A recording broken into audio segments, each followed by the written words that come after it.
We are back, guys. We are back after a week off. One of the best cards we saw in a while, UFC 300, UFC Vegas 91 is the card this week. Fight Night returns to Las Vegas at the Apex with a weaker card, but we come to expect that now, right? With these Apex cards, we'll break down the main card, like always, talk prices, value, free picks, leans, and more. Not a great card from a betting standpoint or on paper. Audio only this week again. We'll be moving into a new studio / office, so look out for that. Some exciting times ahead. We'll have a new video, new camera, etc., and hopefully some new mics, etc. as well. So that's going to be probably coming in the next month or so, so look out for that. I'm going to go back to video for the next little while, but audio works as well. Thanks for all the audio listeners. Getting a lot of audio listeners on Spotify and Apple Podcasts. Thank you for that. Systemsportscapping.com is the website. Or link.me/systemcapping. We got client opportunities over there, records, resume, free picks, and more. Currently handicapping UFC, PGA, NHL, and NBA playoffs. Let's do some updates here. Updates. Another year, another big run in the UFC, right? This is my second highest perfect run in the UFC. 16-0 pay-per-view run right now, guys. 4-0 UFC 300 card for clients. Second highest run in system capping history. Perfect run, that is. 24-8 all cards run, 75%. Obviously, the Apex cards, a little tougher to handicap at times.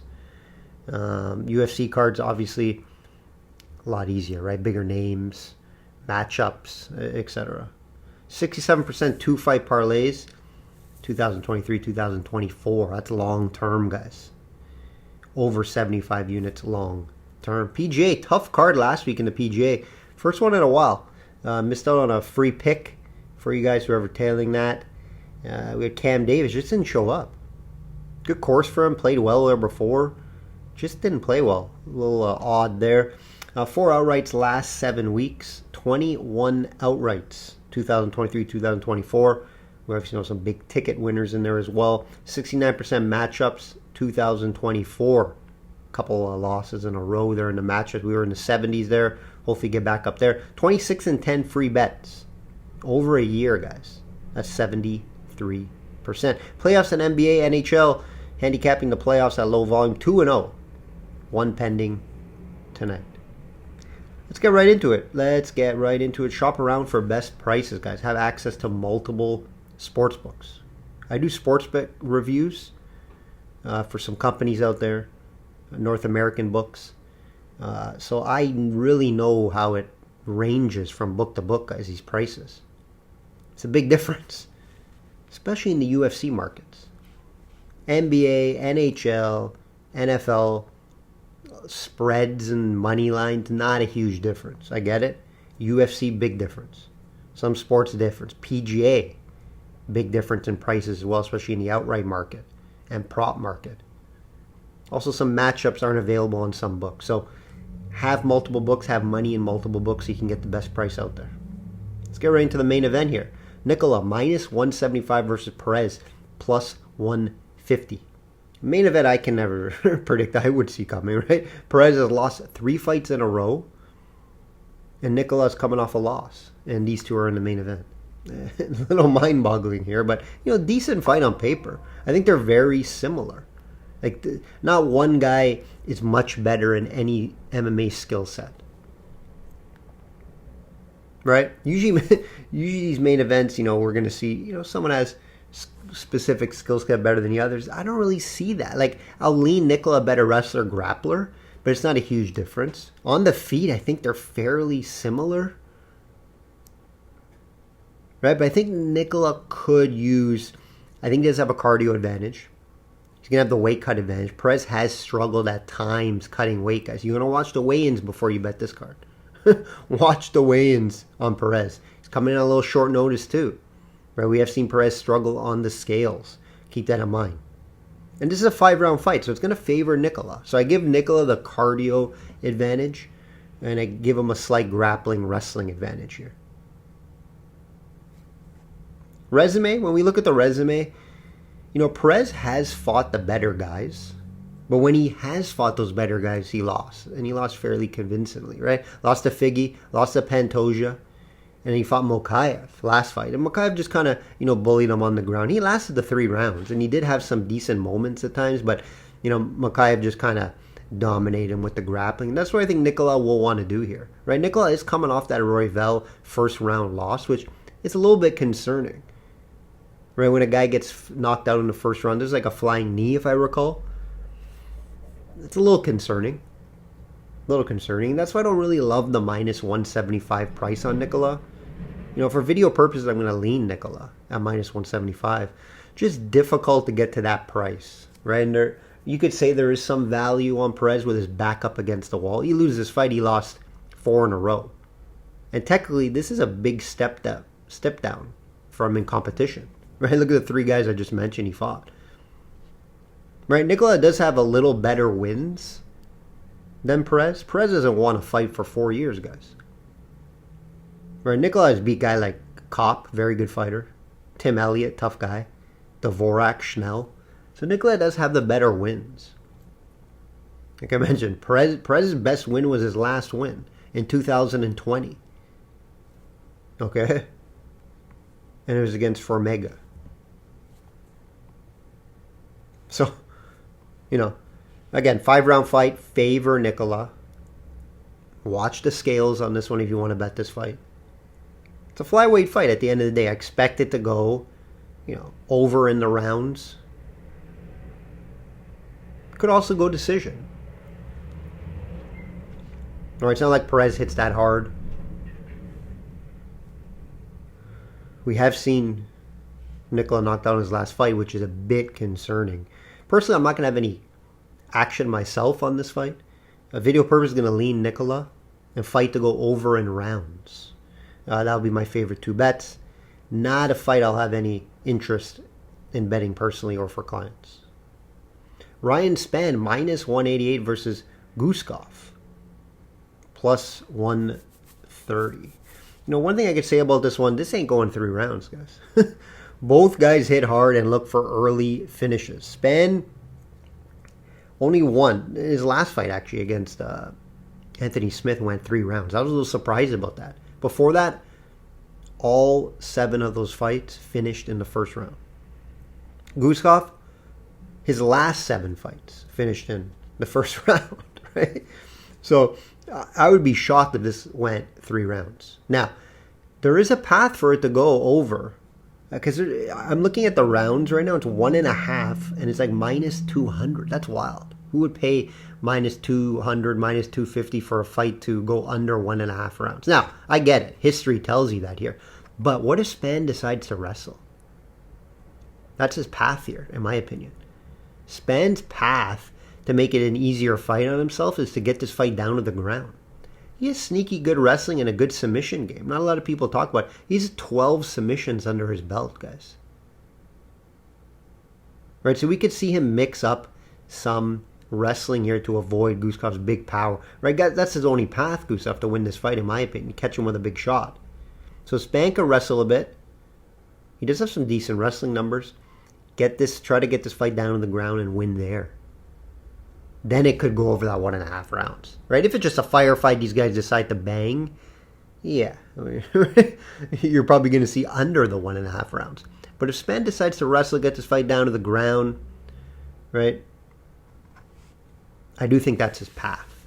He has a huge resume advantage for Spann as well, right? Beat a guy like Reyes, fought guys like Johnny Walker, Anthony Smith twice. He's fought some good guys. Krylov was one of his losses to a really good fighter. Again, Spann, he steps up in competition, usually loses. But this is a big step down in competition. I don't like the minus 188, right? It's not a good price on a guy like Spann in a fight that could be a firefight. But if Spann decides to wrestle, make an MMA fight, I think he wins this fight. I'm going to take Spann here. Could sneak into a 2-fight parlay for me this weekend. This is a fun one, guys. I'm actually looking forward to this fight. Lipsky plus 125 versus Silva minus 150. Silva undefeated in the UFC. has looked incredible. All wins by submission. But Lipski's found something. Winning 3 in a row. She's been looking really good, Lipski, as of late. Both ladies don't have any big wins, right? I'm not going to be like, oh, she beat that girl. It's all low-level girls that they're beating. But especially Silva, she's doing it fairly easily. It's all submissions, too. Right, 4 of her wins, 1 including Dana White's Contender Series, have been by submission, guys. Lipski does have some good BJJ and never has been submitted. That's why I find this fight very intriguing. Very excited to watch this fight. Can Silva get this fight down to the ground? Lipski's takedown defense, 79%. 79%. Fairly good. So can Silva exploit Lipski there, get the fight down to the ground, and try to find a submission? If this fight gets into the second, third round, advantage Lipski. And that's why I think there's some value here. Because Lipski's never been submitted, Lipski's going to have the striking advantage. It's fairly clear there. But can she keep the fight standing, right? We just saw her outstrike O'Neal. O'Neal was promising, young riser, good striker. Lipski looked great in that fight. She's really improved. So I don't think this is a runaway bet for Silva. I'm leaning Silva. The only reason is because I haven't seen her get beaten before. And I just seen her blowing through girls. Lower level girls. This is going to be her toughest test yet against Lipski. But still, I like her to get the job done. Lean, not going to make my client card. Not a fight I would put my money on, because I do think there is some value with Lipski. I do like what I've seen from her in the past, and this is Silva's biggest test yet. How good is Silva? We'll find out. We'll find out after this fight, guys. If she goes in, submits Lipski, watch out division. I already think she's really good, but I'm saying watch out, like title shot within the next year or so, year or two, year and a half. If she just blows through Lipski. Interesting to see how this one goes. Lane plus 200 versus Denise minus 250. This is an ugly one, guys. This is one you want to stay. Actually, I actually like someone in this fight. I like Denise, but you're taking a shot. You're taking a chance, right? He's 6-0, making his debut. Concerns. However, the matchup is very good for him. The reason why is Lane doesn't wrestle. Just likes to box. And Denise is a high-level kickboxer. He's fought really tough guys in kickboxing. Lots of kickboxing fights. His weakness is grappling and takedown defense. Does Lane have some takedowns that we don't know about or wrestling? We haven't seen it. When you look at his takedown numbers, it's 0. So I have nothing to tell you about.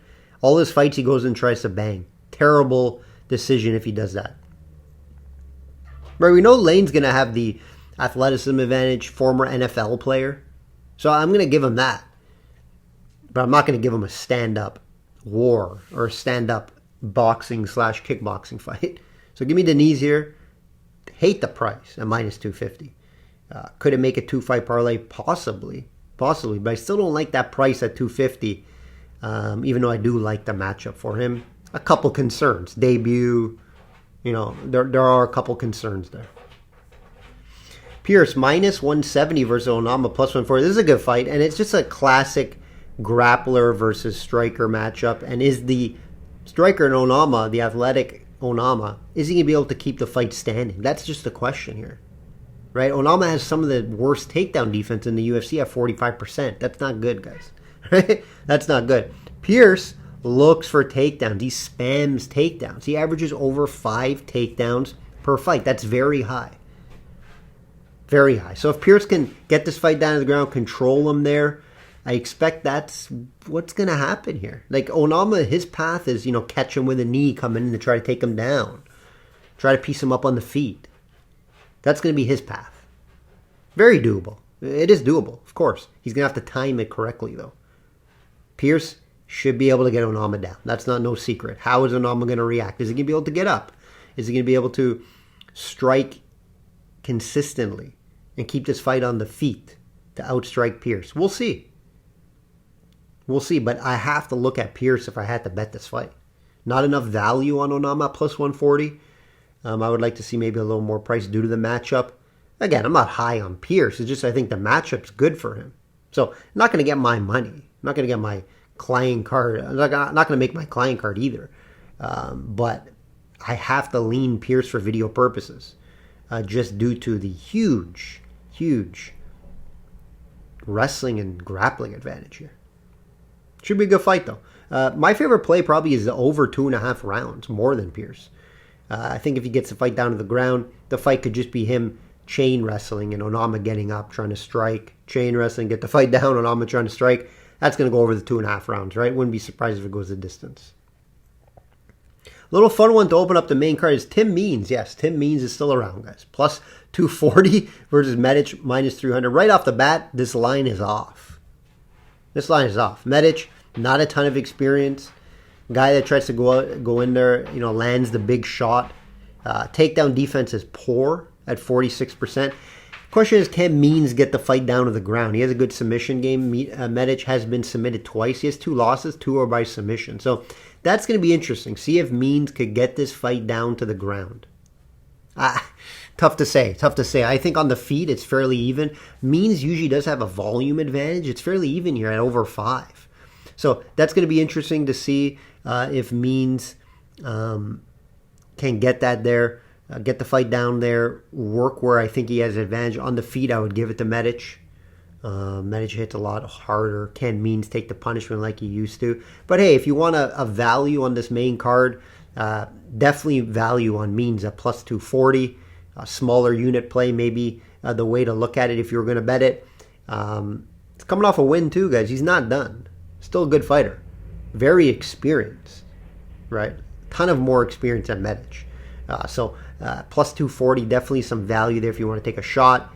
Medic should win the fight. If I were to price this fight, it should be Medic minus 200, maybe 180. This is way off. And that's why I like to do catch books off. Again, Medic could, knock him out in the first round. It's possible. But I'm not that high on him. And, Means been around the block.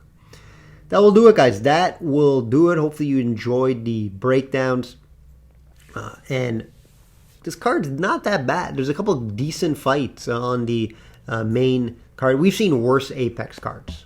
Let's just put it like that, right? We've seen a lot worse. We've been spoiled with the UFC 300. And in June, guys, wow. June has some incredible fights. So looking forward to that. We'll be back on video and a new setup very shortly. So definitely way before the NFL season. I'm thinking like it's going to be June maybe. The new setup, July. We'll see. But for now, it's going to be audio, or I'll be back to video possibly next week for you guys that like to watch video.